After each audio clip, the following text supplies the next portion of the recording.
Bonjour à tous, j'espère que vous allez bien. Alors, bienvenue en ce nouveau sous-vert, nouvel épisode.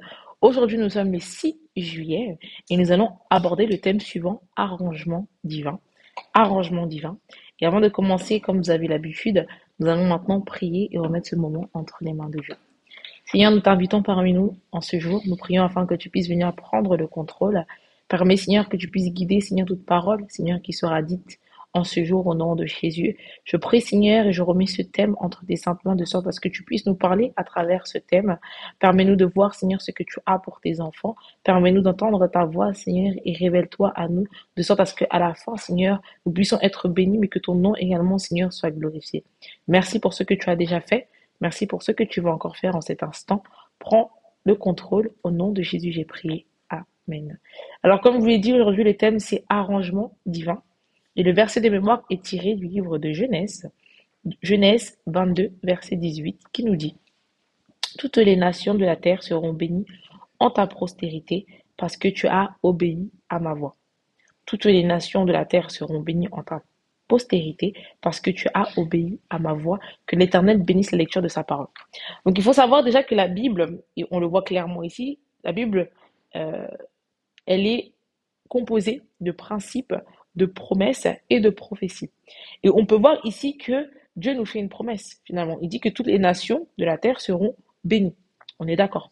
Mais lorsqu'on regarde la fin de ce verset, on dit ici, parce que tu as obéi à ma voix. Donc lorsque Dieu parle ici de la bénédiction, on peut voir également qu'il y a une condition derrière. À partir du moment où vous obéissez, forcément, vous pourrez prétendre à la promesse que Dieu nous donne. Et c'est important je dis ça maintenant tout simplement, et je vais revenir après, hein. C'est parce que c'est important de comprendre que lorsque Dieu demande de faire quelque chose, ou lorsque Dieu promet quelque chose à ses enfants, il faut savoir que nous aussi, on a une part de responsabilité. Comme je vous l'ai dit, aujourd'hui, nous allons parler de arrangement divin. Il faut savoir que Dieu, déjà, premièrement, Dieu désire nous bénir. Désire, pardon, bénir ses enfants. Et je crois fermement que personne, et je me le dis souvent, que je ne suis pas venu ici pour souffrir. Bien au contraire, je suis venu ici pour jouir justement des bienfaits de l'Éternel et jouir également des promesses qu'il a pour ses enfants. Mais comme je le disais plus tôt, bien sûr, j'ai ma part de responsabilité dans ce que Dieu veut accomplir dans ma vie. Mais en tout cas, une chose est sûre, c'est que Dieu désire vous bénir, Dieu désire me bénir. On peut voir justement qu'il a fait avec le roi Salomon. Il a béni Salomon à plusieurs reprises, il lui a donné la sagesse, il lui a également donné la richesse et plusieurs choses également. Et de la même manière qu'il a fait pour Salomon, Dieu peut également le faire pour vous et moi en ce jour, et je prie que cela sera notre cas au nom de Jésus. Donc Dieu, oui, parce que Dieu finalement possède toutes choses, il peut également, il est capable de nous donner toutes choses. Il pourvoit à nos besoins, mais également peut nous bénir au-delà même de nos espérances. Mais il faut savoir, et c'est ce qu'on peut voir justement à travers l'exemple de Salomon que j'ai mentionné plus tôt, c'est que à travers l'histoire de Salomon dans le livre de 2 Samuel, particulièrement 12, chapitre 12, on peut voir que Dieu a permis certaines situations afin de pouvoir bénir Salomon. Dieu parfois va permettre, et c'est pourquoi on parle justement d'arrangement divin finalement, c'est qu'il va permettre que vous puissiez passer par certaines situations, de sorte à ce qu'à travers cette situation, vous puissiez derrière être béni. Lorsqu'on parle d'arrangement divin, on peut tout simplement parler d'un plan de réalisation d'un événement qui profitera au destinataire. Ici, cela était avantageux pour Salomon. Mais Dieu peut également vous conduire, comme ceci, à faire quelque chose ou prédisposer finalement, de sorte à ce que derrière, vous puissiez être béni. Notre pasteur nous partage également son histoire, son témoignage. C'est que il a rejoint RCCG en 1973, il y avait un besoin dans son église et le pasteur, à cette époque, disait justement aux membres qu'ils devaient attendre après le culte. Et lorsqu'ils ont attendu après le culte, on leur a expliqué qu'il y avait un besoin urgent à l'église et que tout le monde devait alors vider son compte bancaire et ramener l'argent à l'église. Le dimanche suivant, même chose s'est produite, le pasteur a dit d'attendre aux fidèles après l'église et a annoncé le fait que le besoin avait été pourvu. Donc, c'est-à-dire qu'il n'y avait plus ce besoin parce que quelqu'un justement avait, euh, avait, euh, comment dire, avait répondu à ce besoin-là. Lorsque le pasteur a demandé justement aux personnes qui avaient vidé leur compte pour pouvoir donner à l'église, il leur a demandé justement de lever leurs mains. Notre pasteur ici s'est aperçu que seul lui et sa femme avaient en effet vidé leur compte, avaient fait ce que le pasteur avait demandé. Donc on peut voir clairement à travers ces situations que Dieu a arrangé cela pour eux, parce qu'on peut le voir, c'était les seules personnes finalement. Et derrière, lorsqu'on voit aujourd'hui Pasteur Adeboye, on peut dire que finalement, cet arrangement divin, c'était cette chose qu'il a fait, ce sacrifice qu'il a fait, parce que c'est vrai que très souvent, c'est pas facile. Finalement, lorsqu'on parle d'arrangement divin, lorsqu'on parle d'instructions que Dieu nous donne, c'est pas forcément facile, comme là, on peut le voir avec notre pasteur, de vider son... Qui, honnêtement, aujourd'hui, combien de personnes pas qui, mais combien de personnes aujourd'hui feraient ça? C'est-à-dire vider leur compte bancaire pour l'amener à l'église. Très peu de personnes. Donc Dieu avait permis cette situation à cet instant-là parce que derrière, il souhaitait bénir notre pasteur, le pasteur I. et Adeboye. Et on peut voir clairement qu'aujourd'hui, oui, en effet, il est béni. Donc oui, Dieu permet parfois certaines situations, mais c'est pas tout. Et c'est pourquoi je fais, justement, je reviens sur le verset de mémoire de Genèse 22, 18, c'est qu'on a également notre part de responsabilité. C'est important pour vous que vous puissiez non pas seulement entendre l'instruction que Dieu vous donne, mais vous puissiez également obéir. Notre pasteur ici a obéi. Il n'a pas seulement entendu l'instruction, il a fait ce qui était demandé. De la même, Salomon, pardon, a également fait ce que Dieu lui demandait de faire. Donc oui, entendre, c'est une chose, mais il faut également que derrière, vous puissiez obéir à l'instruction qui vous est donnée, à être disposé également à recevoir ce que Dieu souhaite vous dire.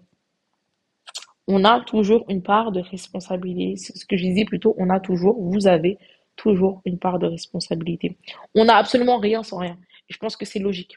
De la même manière, lorsque vous souhaitez être béni, vous devez vous aussi faire quelque chose. On parlait de semences au début de ce mois, le premier jour de semences. Là, c'est un peu la même chose finalement. Vous devez également faire quelque chose pour pouvoir derrière être béni. Ne pas résister, mais donner, sacrifier ce que Dieu nous demande. Très souvent, certaines personnes résistent. Elles reçoivent l'instruction et résistent. Oh non, je ne sais pas si j'ai vraiment bien entendu. Je ne sais pas si Dieu vraiment désire cela. Mais quand finalement, j'ai l'habitude de me dire que quand il y a un doute, il n'y a pas de doute. C'est-à-dire que lorsque vous êtes assuré que, lorsque vous pensez que c'est la voix de Dieu, finalement, ça peut qu'être, bien que oui, l'ennemi aussi peut vous tromper. Mais je pense que oui, si vous avez reçu cette instruction-là, ça sert à rien de vous résister, ça sert à rien de vous tourmenter, vous poser la question, est-ce que c'est vrai, est-ce que c'est pas vrai? D'accord? Faites-le en étant, et je pense que cela doit être pardon, accompagné de paix. Si vous avez la paix, c'est que forcément cela venait de Dieu. D'accord? Donc ne résistez pas et sacrifiez, finalement. C'est un sacrifice que vous faites, mais vous verrez que ce que vous allez recevoir derrière, enfin, ce que vous avez donné comparé à ce que vous allez recevoir, ça n'a rien à voir. Vous allez recevoir bien plus que même ce que vous avez donné. Donc c'est à vous de faire ce sacrifice-là et à vous d'obéir tout simplement à l'instruction qui vous est donnée. Donc comme je l'ai dit, ce qui en découlera sera bien plus grand que ce que vous avez pu donner. Dieu peut bénir au-delà de vos imaginations. Et je pense que lorsqu'on s'assoit et qu'on imagine vraiment cela, déjà, je pense pas que c'est imaginable, mais Dieu peut littéralement vous bénir au-delà même de votre imagination.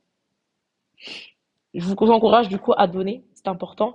Et non pas seulement à donner parce que finalement on s'écarte un peu du thème d'aujourd'hui, mais être disposé lorsque Dieu vous donne des instructions et à obéir parce que vous pourrez qu'être gagnant finalement. Lorsque vous obéissez à la parole de Dieu ou à ses instructions, vous pourrez qu'être gagnant de ce que vous avez fait. Vous semez là intelligemment et derrière vous allez récolter également euh, de façon, de façon grande ou enfin, vous récolterez dans tous les cas, mais ce que je veux dire, c'est que vous allez récolter bien plus que ce que vous avez même sacrifié.